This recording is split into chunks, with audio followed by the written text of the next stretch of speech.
ஆண்டவர் இயேசு கிறிஸ்துவில் அன்பு நிறைந்த சகோதரர்களே, சகோதரிகளே, புதிய ஆண்டில் அடியெடுத்து வைத்திருக்கிறோம்.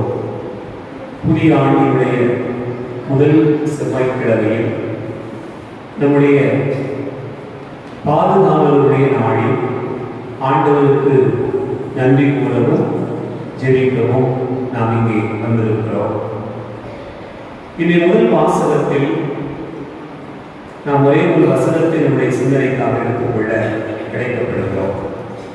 1 யோவான் 2வது அதிகாரம் 24வது வசனத்தினுடைய பாதியை நம்முடைய சிந்தனைக்காக நாம் எடுத்துக்கொள்கிறோம். அதன் பிறகு நீங்க எல்லாம் நம்மோடு இணைந்திருக்கக்கூடிய ஒரு செய்தியாகத்தான் நமக்கு கொடுக்கப்பட்டிருக்கிறார். 24வது வசனத்தை வாசிங்க.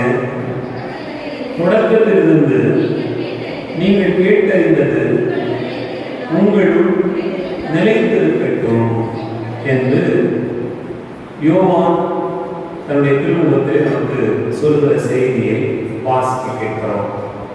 அன்பார்ந்தவர்களே, தொடக்கத்திலிருந்து நீங்கள் கேட்டறிந்தது உங்களுக்குள் நிலைத்திருக்கட்டும். வாழ்க்கையில் எதுவுமே தொடக்கத்தில் இருந்தது போல இருப்பதில்லை. எல்லாமே மாறிக்கொண்டுதான் இருக்கிறார். வாழ்வு மாறக்கூடியது, மாற்றம் ஒன்றே நிரந்தரமானது. மற்றவையெல்லாம் நாம் நினைப்பது போல் இல்லை என்பதை நாம் வாழ்வினுடைய அனுபவங்களிலே பார்க்கிறோம். இன்றைக்கு இருப்பது போல் நாளை இல்லை. மனிதன் மாறிக்கொண்டே இருக்கிறான். மனிதனுடைய சூழ்நிலைகள் மாறிக்கொண்டே இருக்கிறது. இயற்கையும் மாறிக்கொண்டே இருக்கிறது. இயற்கையினுடைய பல்வேறு விதமான சூழ்நிலைகள் வித்தியாசமாக இருக்கிறது. கடந்த ஆண்டு நாம் பார்த்ததை விடவும் இந்த ஆண்டு இயற்கையினுடைய மாற்றம் எப்படி இருந்தது நமக்கு தெரியும். அன்பார்ந்தவர்களே, அந்த ஆண்டுடைய வாக்கு சொல்கிறது, தொடக்கத்தில் நீங்கள் கேட்டறிந்தது உங்களுக்குள் நிலைத்திருக்கட்டும் என்று சொல்லப்பட்டிருக்கிறார். அப்படின்னா என்ன பொருள்? இந்த மாற்றம் என்று சொல்கிறோமே அதை போலதானா, இல்லை சற்று வித்தியாசமான பொருளாக கொடுக்கப்பட்டிருக்கிறதா என்று நாம் பார்க்கணும்னு சொன்னால், அன்பார்ந்தவர்களே, நாம் கேட்டறிந்ததை அதிலிருந்து மாறாத அளவுக்கு நிலைத்திருக்கணும். அப்படின்னா என்ன பொருள்?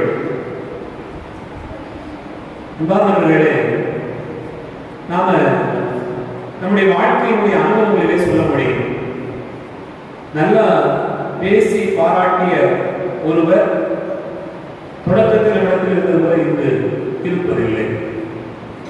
குழந்தைகள் நீ பார்க்க ஒரு குறிப்பிட்ட வயது வரைக்கும் கோயில்களுக்கு வந்து சேர்கிறார்கள். பெற்றோருடைய கண்டிப்பின் காரணமாக, சூழ்நிலையின் காரணமாக ஒரு குறிப்பிட்ட பருவம் வந்த பிறகு அவர்கள் அதை தேடுவதை தவிர்க்கிறார்கள்.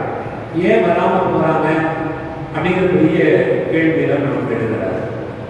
கடவுளே கதி என்று சொல்லிக் கொண்டிருந்த ஒருவர் தொடக்கத்தில் இருந்தது போல பின்னாளில் அவர் இல்லாமல் போயிருக்கிறார். அப்படின்னால் வளர வளர நம்முடைய நம்பிக்கைகள், நம்மை இயக்கிக் கொண்டிருக்கக்கூடிய பல காரியங்கள் மாறிக்கொண்டே இருக்கிறது. அன்பார்ந்த சகோதர சகோதரிகளே,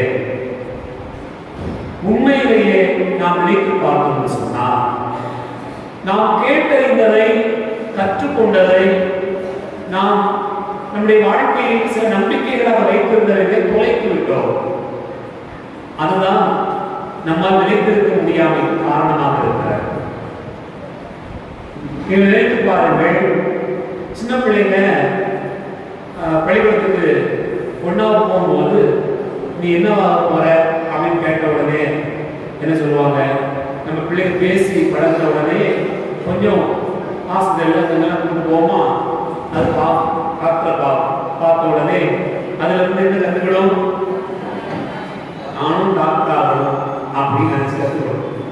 ஸ்கூலுக்கு போக ஆரம்பிச்ச உடனே என்ன ஆகும்? நானும் டீச்சர் ஆகணும் அப்படிங்கிற ஒரு ஆசை வரும். விவாதங்களே ஒன்றாவது படித்து தன்னுடைய வீட்டுக்கு வந்த உடனே என்ன தோணும், கழுத்தில் இந்த டாக்டர் மாதிரியே இந்த ஸ்டெத்தோஸ்கோப்லாம் போட்டு என்ன செய்வாங்கன்னு சொன்னால் அப்படியே அப்படி அப்படி நிற்கும். அதே மாதிரி ஒரு போலீஸ்கார மாதிரி கையில் கம்ம வச்சு நிற்கும். அது வாத்தியார் மாதிரி போர்டில் எழுதி போட்டு நிற்கும். இதெல்லாம் நம்ம பார்க்குறோம். இதே பிள்ளைய 5வது படிக்க வரும்போது நீ கேளுங்க, அதுக்கு சில நினைவுகள் மறந்துடும். டாக்டர் மாதிரியாங்கன்னா போகணும் அப்படின்னு சொல்லி இப்படி மாறும். 10வது படிக்க வரும்போது பிள்ளைங்க பார்த்து கேளுங்க, பாஸ் ஆனால் போதும். எப்படி இருக்கும்? 10வது என்ன மாறிடும், பாஸ் ஆனால் போதும். 12ஆம் கிளாஸ் வந்த உடனே என்ன சொல்லும், என்னத்தை பாஸ் ஆகிறோம் என்னன்னு தெரியலையே, எப்படியோ ஓடுது அப்படின்னு சொல்ற அளவுக்கு மாறுது. அப்ப தொடக்கத்தில் இருந்தது போல பின்னாடி இல்லை. பாபர்களே சின்ன பிள்ளைகளா இருக்கும்போது அண்ணன் தம்பி அக்கா தங்கச்சி அண்ணன் தங்கச்சி அப்படின்னு சொல்லி கழுத்தை கட்டிட்டு கிடப்பாங்க. ரொம்ப பாசமா இருப்பாங்க. நீங்களும் நினைச்சு பார்த்துருப்பீங்க, அவங்க எல்லாம் இப்படி பிடிச்சு போவாங்களா அப்படின்னு நினைச்சு பார்ப்பீங்க. அந்த அளவுக்கு நாங்க சின்ன பிள்ளையா இருக்கும்போது நடந்த ஒரு நிகழ்வு அப்படி என்னன்னு பார்த்தோம்னு சொன்னா, என் பெரியம்மா வீட்டுக்கு போயிருக்கேன். அப்ப எங்க பெரியம்மா வீட்டுல இந்த சவுண்டாய் போடுவாங்க. சவுண்டாய் போட்டு வெட்டி கொண்டு போய் மரப்படியில் விற்கிறது ஒரு வேலை. அதுக்காக என் பெரியம்மா பக்கத்து வீட்டில் இருக்கக்கூடிய ரேஷன் கடையெல்லாம் ரேஷன் கார்டெல்லாம் வாங்கி மொத்தமாக சீனி வாங்கிட்டு வீட்டில் வச்சிருக்கோம். வீட்டில் வச்சிருக்கும்போது நம்மளும் போயிருக்கோம். அப்போ வீட்டில் எங்கள் தம்பி எங்கள் அக்கா எங்கள் பெரியம்மா பிள்ளைங்க 2 பேரும் அடிச்சு பிடிச்சி விளையாண்டுட்டே இருப்பாங்க. ஒரு டம்ளரில் சீனி அடிக்கிறது எங்கள் அம்மாவுக்கு தெரியாமல் ஒரு வாரத்தில் மேலே மாடி போய் உட்காந்தாச்சு. சீனி அடிக்கிறது மட்டும் போனோடனே ஒரு போல உள்ள தண்ணியை ஊற்றோடனே அது என்னவா மாறிடும், அப்படி சீனி பாலாக மாறிடும். அதனால இப்போ எடுத்து வந்து ரசத்தை எடுத்து தண்ணியை சாப்பிடுவோம். அப்படி சாப்பிடும்போது அப்போ எங்கள் அக்கா அப்படி பார்த்துட்டே இருக்காங்க. அவளுக்கு பார்த்துட்டு இருக்கும்போது அவளுக்கு என்ன செய்வாங்கன்னா அப்படி அவளை அறியாமலே சொட்டுன்னு போட போட்டு அடிச்சிருக்காங்க. ஏனுங்க என்ன நடக்கும்னு சொன்னா அதான் பெரிய குரூப். அதை பார்த்த உடனே எனக்கு வந்து சாப்பிட மனசு வராது. ஆனால் என் தம்பி ஆட்பழிச்சாங்க. அவன் போட வச்சாடா அப்படின்னு சொன்னா கூட இப்பதான் டேஸ்ட் கூட்டிட்டு இருக்கோம். நண்பாளர்களே, இப்படி இருந்த பிள்ளைங்க வளர்ந்த பிள்ளைங்க எப்படி மாறும் பார்த்தீங்கன்னு சொன்னா ரொம்ப ஆச்சரியமா இருக்கும். ரொம்ப ஆச்சரியமா இருக்கும். அப்படியே வாழ்க்கையை மாறி போயிடும். தொடக்கத்தில் இருந்தது போல இப்ப இருக்கிறதே இல்லை. நேரத்தைக்கு தம்பி பிள்ளைங்க பார்க்க வந்தாங்க. வந்த இடத்துல ரொம்ப வாசமா விளையாண்டுட்டாங்க. அப்போ விளையாண்டுட்டு இருக்கும்போது சின்னவனுக்கு ஒரு சின்ன மிட்டாய் கொடுத்தேன். இளையவருக்கு மிட்டாய் கொடுத்தோடனே இருந்து வாயில் போட்டு படாது வேண்டாம்னு தூக்கிட்டாங்க. தூக்கின உடனே நடுவில் வந்து அதுக்கு வாயில் போட்டேன். நமக்கு ஆச்சரியமா இருக்கும். நீங்க அப்படி செய்வீங்களா? நம்ம அப்படி செய்ய முடியுமா? அது குழந்தைகளாக இருக்கிறது தான் செய்யணும். அப்ப தொடக்கத்தில் இருந்தது போல பின்னாடி இருக்குமா? இல்லை. ஆனா ஆண்டவருடைய வாக்கு சொல்லுது, என்பார்களே தொடக்கத்தில் நீங்கள் இருந்தது போல இருங்க. நம்ம பிதாவுக்கு சொல்லுக்கு ஆட்சி உண்டாவதாக சொல்ல முடியும்.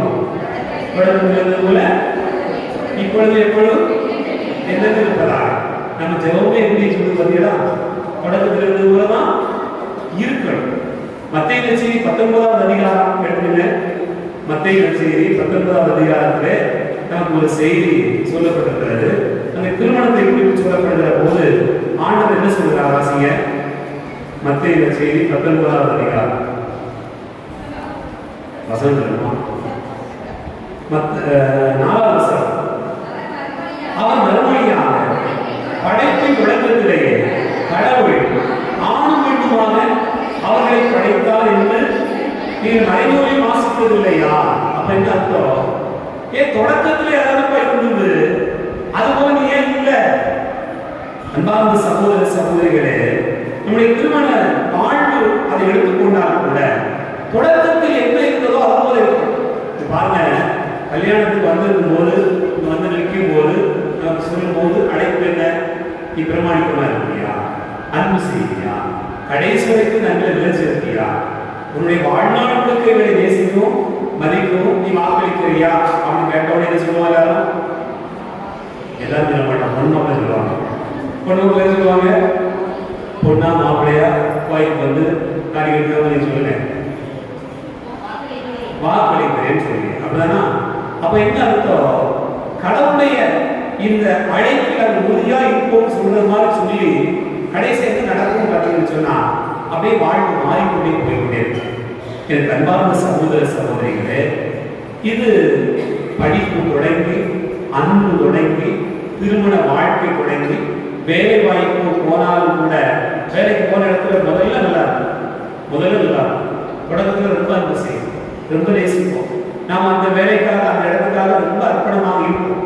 ஆனால் வளர்ந்த பிறகு கொஞ்சம் கொஞ்சம் மேலே மாறி போன பிறகு என்னவா மாறும்னு சொன்னா அப்படியே எல்லாம் மாறிக்கொண்டே இருக்கிறார். அப்படி என்று சொன்னால் நாம் எப்படி இருக்க வேண்டும் என்று சொன்னால் இறைவாக்கு நமக்கு சொல்கிறது, தொடக்கத்தில் நீங்கள் கேட்டறிந்ததற்கு ஏற்ப உங்களுக்குள் நீங்கள் நிலைத்திருங்கள். எனக்கு அன்பார்ந்த சகோதர சகோதரிகளை, நிறைய பேர் மாறிக்கொண்டே இருக்கிறார். நீ பாருங்க, ஒரு 2 வாரத்துக்கு முன்னாடி ஒருத்தர் போன் பண்ணி பேசினாங்க. ஃபாதர், அன்னை மரியாளுக்கு இயேசு மட்டும்தான் பிள்ளையா, வேற பிள்ளை இருக்கா இல்லையா? எவ்வளவு முக்கியமான கேள்வி பாருங்க. சரியா? பயங்கரமான கேள்வி. இதை மாதிரி கேள்வி அங்கே ஏன் சொல்றாங்க? அவர் தாயும் சகோதர சகோதரிகளும் வந்திருந்தார்கள் அப்படிங்கிறதுனால வேற குழந்தைகள் இருந்தது. இப்படி நிறைய கேள்விகள். அவங்களுடைய விசுவாசத்தை அசைத்து பார்க்கக்கூடிய அளவுக்கு சில கேள்விகளை கேட்ட உடனே அப்படியே ஸ்டன்னாகி நிற்கிறார். ஆனா நாம எப்படி இருக்கணுமா? ஆண்டவருடைய வாக்கு சொல்கிறது, தொடக்கத்தில் நீங்கள் கேட்டறிந்ததற்கேற்ப நிலைத்திருங்கள், உங்களுக்குள் நிலைத்திருங்கள். அது மிக முக்கியமானது. பவுலுடைய வாழ்க்கையில் பல இடங்களிலே இதில் நிலைத்திருப்பதை குறித்து சொல்கிறார். திமோத்தேயுவுக்கு எழுதுகிற 2வது திருமுகம் 3வது அதிகாரம் 14வது வசனத்தை வாசிங்க. 2 திமோத்தேயு 3:14 14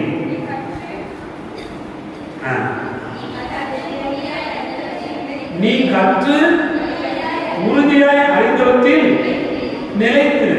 அங்க திமோத்தேயுவுக்கு அவர் சொல்லக்கூடிய அறிவுரை என்னன்னா, இப்ப நீ என்ன படிச்சியோ அதுல உறுதியா இருக்கு, நீ என்ன படிச்சியோ அதுல நிலைத்து நில் என்று அவர் குறிப்பிடுகிறார்.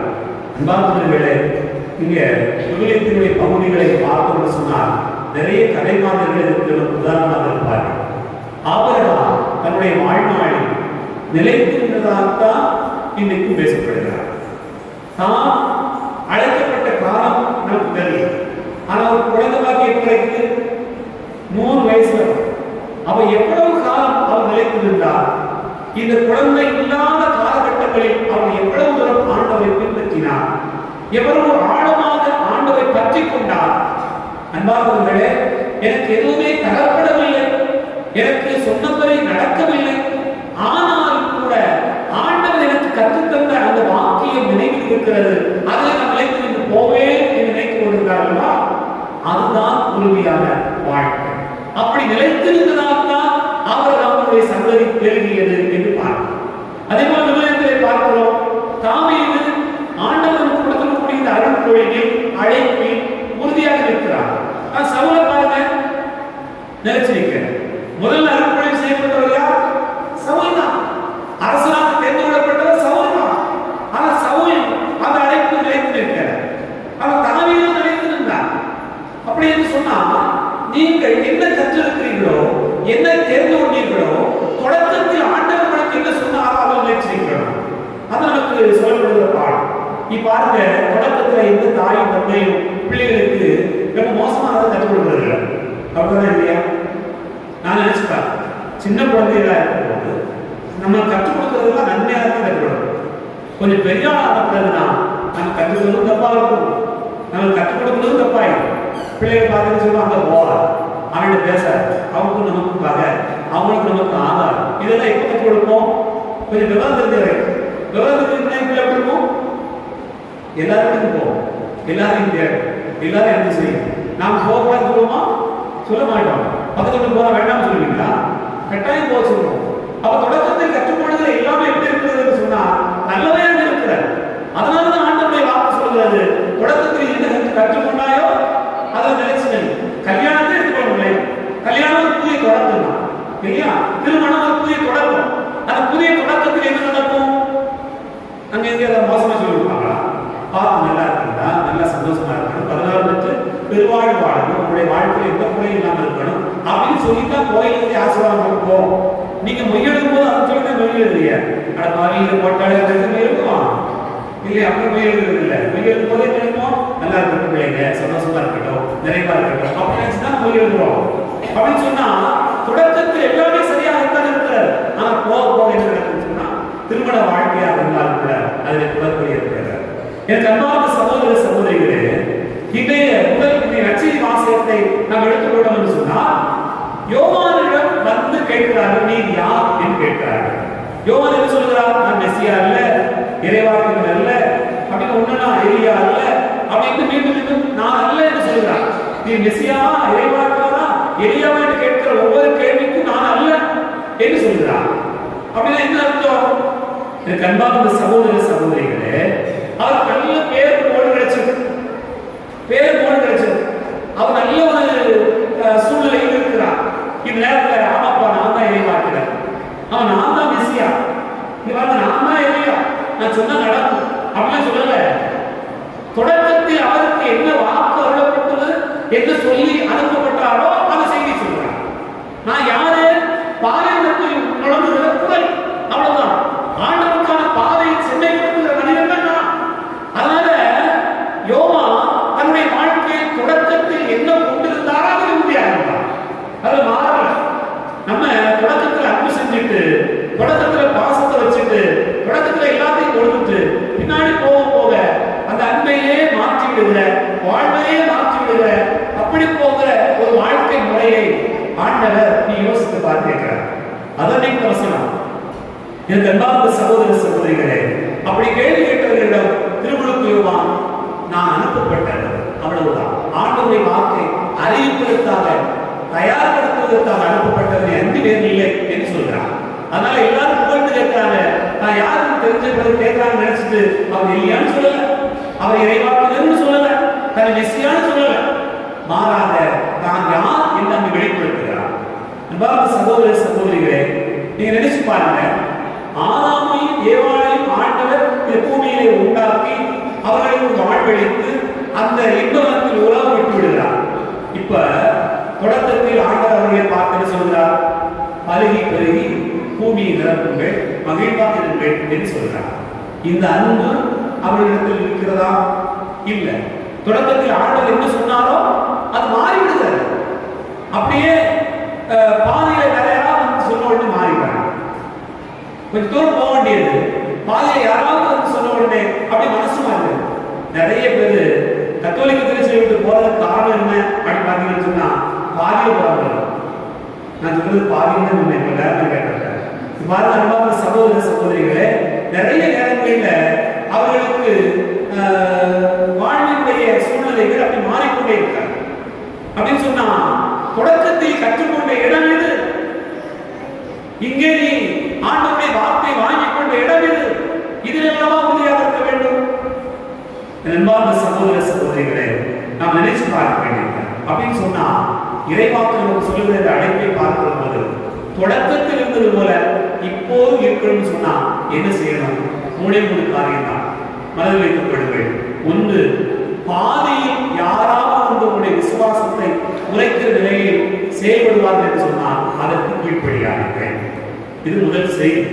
விவிலியத்தில் நமக்கு சொல்லப்பட்டிருப்பதுதான். அது அன்னை மரியாளுக்கு நடக்கக்கூடிய நிகழ்வுகள் என்ன? தன்னுடைய வாழ்க்கை அவர் இறுதி வரையில் உறுதியாக இருக்கிறார். அதுதான் நம்ம பாதியில வந்து சொன்னாங்க, மகன் அங்க நிற்கான் அங்க நிற்கான் அப்படிலாம் சொன்னாங்க. ஆனால் அவர் உறுதியாக இருந்தார். முதல். இரண்டாவது, தடுமாற்றமே வேண்டாம். ஆண்டவருடைய வார்த்தை குறித்து தடுமாற்ற வேண்டாம். என்ன தடுமாற்றம்? இறையாட்சி அங்கே இருக்கிறது இங்கே இருக்கிறது சொல்லுவார். யார் முன்னாடியும் போக வேண்டாம் என்றுதான் ஆண்டவருடைய வாக்கு சொல்றார். மூன்றாவது நாம் என்ன செய்ய வேண்டுமா? இன்றைய முதல் வாசகமே நமக்கு சொல்கிறது, நீங்கள் எதை கற்றுக்கொண்டீர்களோ அதிலே நிலைத்திருங்கள். அப்ப நிலைத்திருத்தல் என்றால் என்ன? நாம் நினைச்சு பார்க்கலாம், 4 நிலைகளில் நிலைத்திருக்கலாம். ஒன்று, ஆண்டவருடைய அன்பில் நிலைத்திருக்கிறது. ஆண்டவரே நமக்கு சொல்கிறார், யோவான் நற்செய்தி 15வது அதிகாரம் 9வது வசனத்திலே நமக்கு சொல்லப்பட்டிருக்கிறது, என் அன்பில் நிலைத்திருங்கள். யூதா நூலிலே நாம் பார்க்கிறோம், 1வது அதிகாரம் 21வது வசனத்திலே கடவுளுடைய அன்பில் நிலைத்திருங்கள் என்று சொல்லப்பட்டிருக்கிறது. இரண்டாவது, ஜெபத்தில் நிலைத்திருங்கள். ரோமேயருக்கு திருமுகம் 12வது அதிகாரம் 12வது வசனத்திலே நாம் வாசிக்க கேட்கிறோம், நீங்கள் ஜெபத்தில் நிலைத்திருங்கள். மூன்றாவது, ஆண்டவர்களுக்கு தங்கக்கூடிய அழைப்பில் நிலைத்திருங்கள். அன்பானவர்களே, 1 கொரிந்தியர் 7:24 நாம் வாசிக்க கேட்கிறோம், ஆண்டவர் தங்கக்கூடிய அழைப்பில் நிலைத்திருங்கள். நான்காவது, நம்பிக்கையில் நிலைத்திருங்கள். அன்பார்ந்த சகோதர சகோதரிகளே, 1 கொரிந்தியர் 16:13 மற்றும் கொலோசியர் 1:23 நமக்கு சொல்லக்கூடிய பாடம் நம்பிக்கையில் நிலைத்திருங்கள். அப்படின்னு சொன்னா, தொடக்கத்தில் இருந்தது போல எல்லாம் இருக்குன்னு சொன்னா, அன்பில் நிலைத்திருக்க, ஜெபத்தில் நிலைத்திருக்க, நம்பிக்கையில் நிலைத்திருக்க, அழைப்பில் நிலைத்திருக்க. இதுதான் இறைவாக்கு நமக்கு கற்றுத் தருகிற பாடம். பல நேரங்களில் நாம திசை மாறி போகாத அளவுக்கு ஆண்டவருடைய அன்பில் நிலைத்திருக்க வேண்டும். அதையே யோவான் வழியாக தொடக்கத்தில் இருந்து நீங்கள் கேட்டறிந்ததற்கு ஏற்ப நீங்கள் உங்களுக்குள் நிலைத்திருங்கள் என்று ஆண்டவர் கற்றுத் தருகிறார். சிந்திப்போம்.